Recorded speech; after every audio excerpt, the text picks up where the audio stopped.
स्नातक हिंदी प्रतिष्ठा द्वितीय वर्ष सेमेस्टर 3 कोर 5। इसके तहत आज हम लोग महादेवी वर्मा की कविता मैं नीर भरी दुख की बदली इस पर चर्चा करेंगे। इसके भावार्थ क्या है, इसकी विशेषता क्या है, कविता के कवित्री क्या कहना चाह रही है, इन्हीं विषयों पर आज हम लोग चर्चा करने वाले हैं। जैसा कि विदित है कि यह कविता जो है वह महादेवी वर्मा की प्रतिनिधि कविता में से है।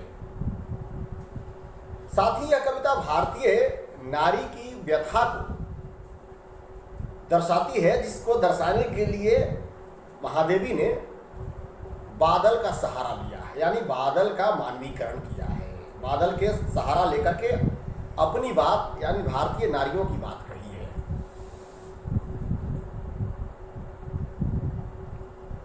एक लड़की, अगर महादेवी की शब्दों में हम सोचें, यह आज भी कहीं कहीं परिलक्षित होता है ये चीज, उस समय और शायद ज़्यादा रहा होगा, इसलिए महादेवी ने इसको विषय बना लिया कि लड़की पैदा होना ही अपराध समझा जाने लगा है समाज में। वह एक माटी की गुड़िया जैसी है लड़की, जिसे हमेशा टूटने का, टूटकर बिखर जाने का डर सताते रहता है। लड़की के जीवन की बात करें तो परेशानियों से भरी है, उसका सफर ही परेशानियों से शुरू होता है। पैदा होने पर परिवार दुखित हो जाता है। अगर जन्म से पहले पता चल जाए कि गर्भ में लड़की पल रही है तो बहुत सारे जगहों पे भ्रूण हत्याएं भी कर दी जाती है, यानी गर्भ में ही लड़कियों को मार दिया जाता है। थोड़ी बड़ी हुई तो उस समय जैसी प्रचलन थी बाल विवाह की, बाल विवाह का डर उसे सताता है। उससे बची तो समाज का, वैसे लोगों का डर जिनकी गिद्ध समान आंखें हमेशा घूरते रहती हो। पढ़ने जाए तो अवसर का डर, अवसर मिल जाए तो उसकी कीमत चुकाने का डर, शादी के लिए अगर हो तो दहेज का डर। माता पिता ने अगर लड़के वालों को उचित दहेज नहीं दिया तो फिर ससुराल में प्रताड़ना का डर। औरत के जीवन में अगर पति न रहे तो समाज का डर। यानी कुल मिलाकर कहें तो औरत के जीवन, लड़की का जीवन जो है, जन्म से लेकर मृत्यु तक किसी न किसी भय से ग्रसित रहता है, डर बना रहता है उसके जीवन में। इसी बात को, इस कविता की भूमिका में यही बात है, गर्भ में यही बात छुपी हुई है। इसी को लेकर के महादेवी वर्मा ने इस कविता की रचना की है। महादेवी की ये कविता को समझने के लिए हम इसे दो तरीके से समझेंगे। फिलहाल ऐसे मैं इसे 3-4 तरीके से समझा सकता हूं इसका का भाव, लेकिन अगर आज हम 2 तरीके से ही समझने का प्रयास करेंगे इसको। एक तो बदली के रूप में, जिसको सीधे महादेवी ने लिखा है, और दूसरा एक विरहिणी के रूप में, और विरहिणी कौन है? स्वयं महादेवी हैं। तो इस 2 रूपों में हम समझने का प्रयास करेंगे। 4-4 लाइन हम लोग पढ़ेंगे, इसके बाद उस को समझेंगे, फिर 4 लाइन पढ़ेंगे। टोटल 12 लाइन की ये कविता है, जिसे हम लोग 3 चरणों में समझेंगे।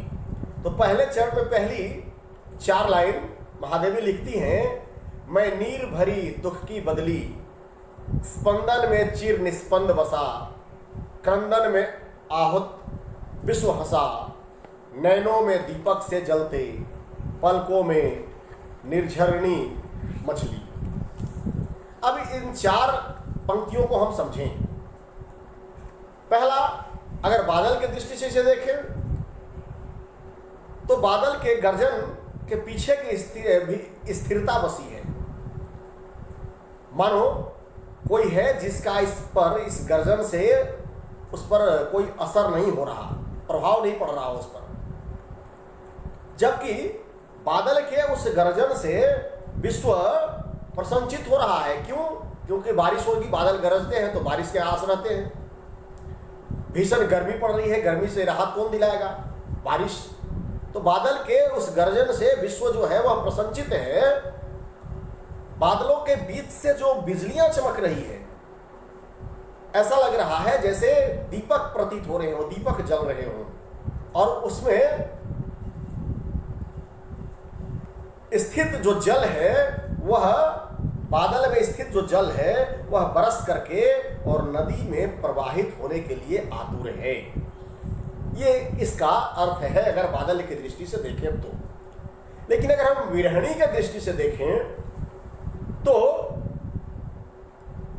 कह रही कि गृहिणी के रूप में अगर हम इसको विवेचना करें तो देखेंगे कि गृहिणी के स्पंदन में स्थिरता छाई है, जो सदा स्थिर रहती है। बादलों के गर्जन से, उसके वेग से चीजें परिवर्तित हो रही हैं। क्या है? गृहिणी की आंखों में दीपक जलते हैं। वह दीपक दोनों हो सकते हैं, विरह के और आशा के। उसके आंख नदी के समान बहने को आतुर है। वह अपनी वेदना को आंसुओं से प्रवाहित करना चाहती है।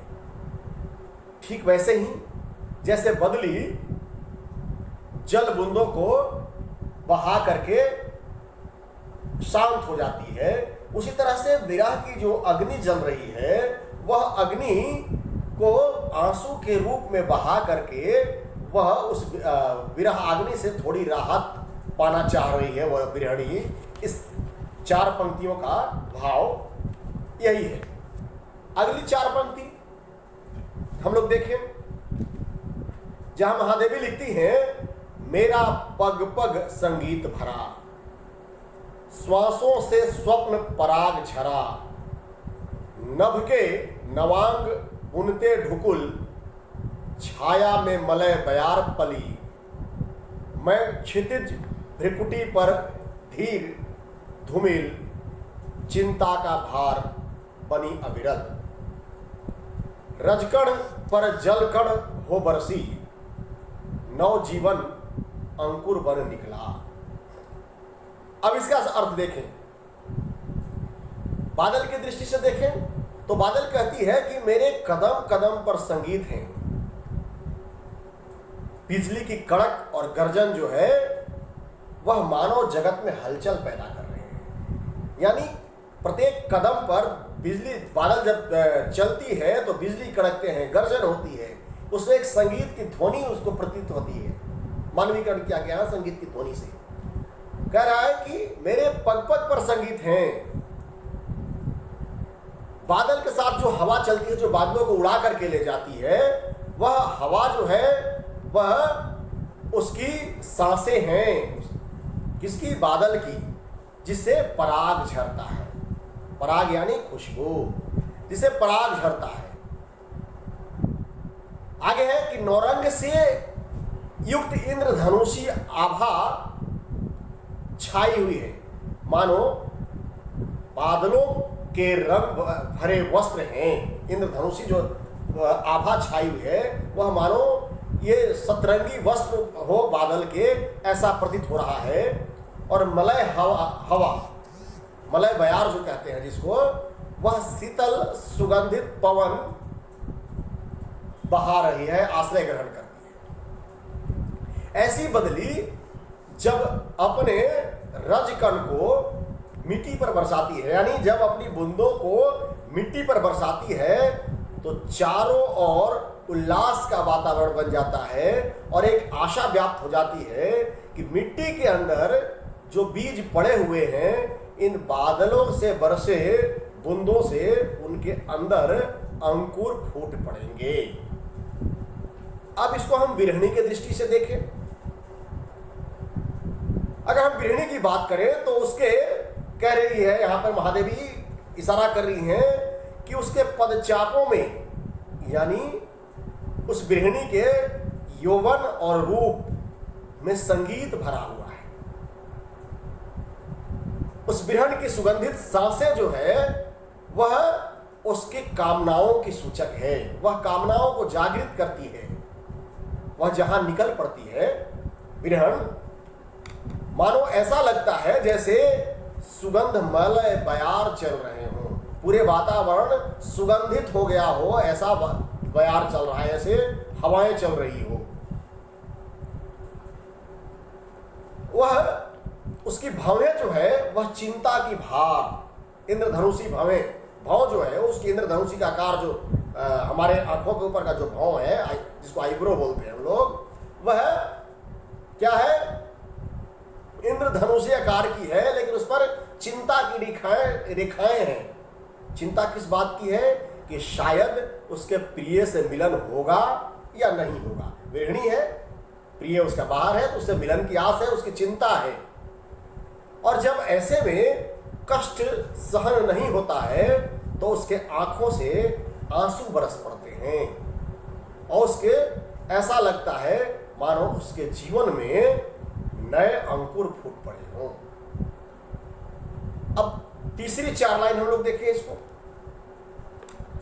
तीसरी 4 लाइन, आखिरी 4 लाइन में लिखती है महादेवी कि पथ को मलिन करते आना, पद चिन्ह न दे जाता जाना, सुधी मेरे आगम के जग में, सुख की सिरहन हो अंत खिली, बिसत न नभ का कोई कोना, मेरा न कोई अपना होना, परिचय इतना इतिहास यही, उमड़ी कल थी मिट आरी चली।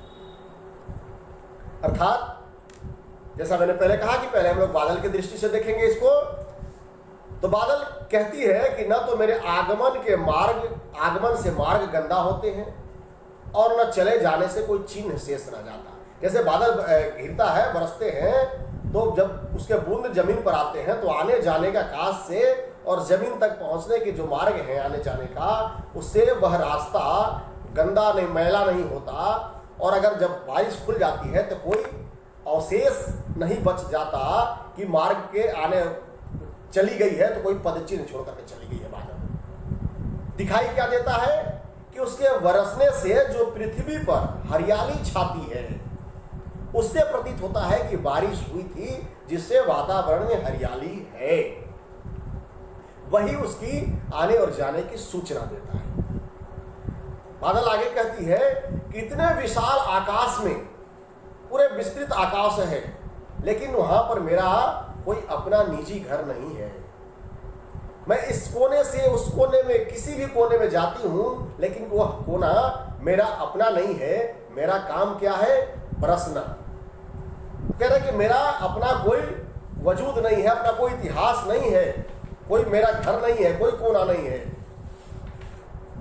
उसका इतिहास तो इतना ही है बादल का कि वह पानी को लेकर के उमड़ी थी और बरस करके खत्म होगी, यानी कल उमड़ी और आज मिट चली। यानी बादल बरसने के बाद बादल छट जाते हैं, यानी उसका अस्तित्व समाप्त हो जाता है। उसी तरह से अब हम गृहिणी की दृष्टि से भी देखें तो इस संसार में उस गृहिणी को महादेवी कहती हैं कि उस गृहिणी को या मेरे को, उन्होंने स्वयं गृहिणी के रूप में रखा है कि मेरे आने और जाने से किसी को कोई बहुत बड़ा फर्क नहीं पड़ता, विशेष अंतर नहीं पड़ता है। उसका कोई पद चिन्ह तक भी शेष नहीं रह जाता। रहता क्या है? स्मृतियां। जितने भी मनुष्य हैं, ये तो गृहिणी की बात हो रही है, आप ऐसे भी देख रहे तो पृथ्वी पर जितने भी चर चराचर, नवचर, खगचर, जो भी कह लें आप, जलचर जो भी हैं, उनका आने और जाने का कोई मार्ग, पद चिन्ह नहीं छोड़ जाता। छोड़ जाती है तो केवल उनकी स्मृतियां रह जाती है, यादें, वो भी क्षणिक। जब कोई उस तरह के चर्चाएं चलती है तब उनकी स्मृतियां याद आ जाती हैं। तो कह रही है कि मेरे आने और जाने से कोई विशेष अंतर नहीं पड़ता, केवल रह जाती है तो स्मृतियां। संसार के आगे महादेवी कहती कि इतने विस्तृत संसार के किसी भी कोने में को वह अपना नहीं कर सकी। इतना बड़ा संसार है, उस संसार के किसी भी कोना को वह अपना नहीं कह सकी। ऐसी कारण, ऐसी नियति ही नहीं हो सकी कि किसी को अपना कह सके। उसका कोई अपना नहीं है, ऐसी नियति ही नहीं है। उमड़ना और मिट जाना, यही उसका इतिहास है। विरहिणी का इतिहास क्या है? विरह का, विरहिणी विरह से, जिसके अंदर विरह है वह विरहिणी है। तो विरह जो है वह उमड़ता है, और जब दर्द उमड़ता है तो आंखों में आंसू छा जाते हैं, और वह आंसू जब बरस जाता है तो दर्द हल्का हो जाता है। यानी वह स्मृति जो है, याद जो है, जो दर्द भरी यादें जब बढ़ती हैं तो वह उसकी उमड़ना कहते हैं, और जब बरस जाती है तो मिट जाती है। इस दर्द का इतिहास इतना ही है कि वह उमड़ती है और आंसुओं के बारिश से मिट जाती है। तो इस तरह से महादेवी की ये कविता पर आज हम लोगों ने पक्ष जाना। अब इस कविता की कुछ विशेषता है, उस पर भी हम लोग चर्चा कर लें। विशेषता क्या है इस कविता में? कि इस कविता में महादेवी ने अपनी तुलना किससे की है? बदली से। इस कविता में करुण रस का और उसकी अभिव्यक्ति, करुण रस और उस रस की अभिव्यक्ति जो है वो चरम उत्कर्ष तक पहुंच गई है। यानी एक चरम तक पहुंच जाना, अंत जिसको कहते हैं, वहां तक पहुंची दिखाई देती है वेदना करुण। मानव चिर अस्थाई नहीं है। यह कविता यह संदेश देती है कि मानव चिर अस्थाई नहीं है, उसका जीवन भी क्षणिक है। उस क्षणिक जीवन में अगर कुछ वह छोड़ जा सकता है तो अपनी यादें, और कुछ नहीं। इसकी अगर भाषा कही जाए तो खड़ी बोली भाषा है। बहुत सरल और सहज ढंग से खड़ी बोली में इसके शब्दों को पिरोया है महादेवी ने। कविता के अगर अलंकार की बात करें तो इसमें उपमा, रूपक, अनुप्रास, पुनरुक्ति, प्रकाश आदि अलंकार का समावेश है, प्रयोग किया है महादेवी ने। इस कविता का प्रधान क्या है? वियोग श्रृंगार है। वियोग श्रृंगार प्रधान ये कविता है। तो वियोग श्रृंगार के साथ लक्षणा शब्द शक्ति का प्रयोग महादेवी ने इस कविता में किया है। तो आज इस कविता के बारे में इतना ही।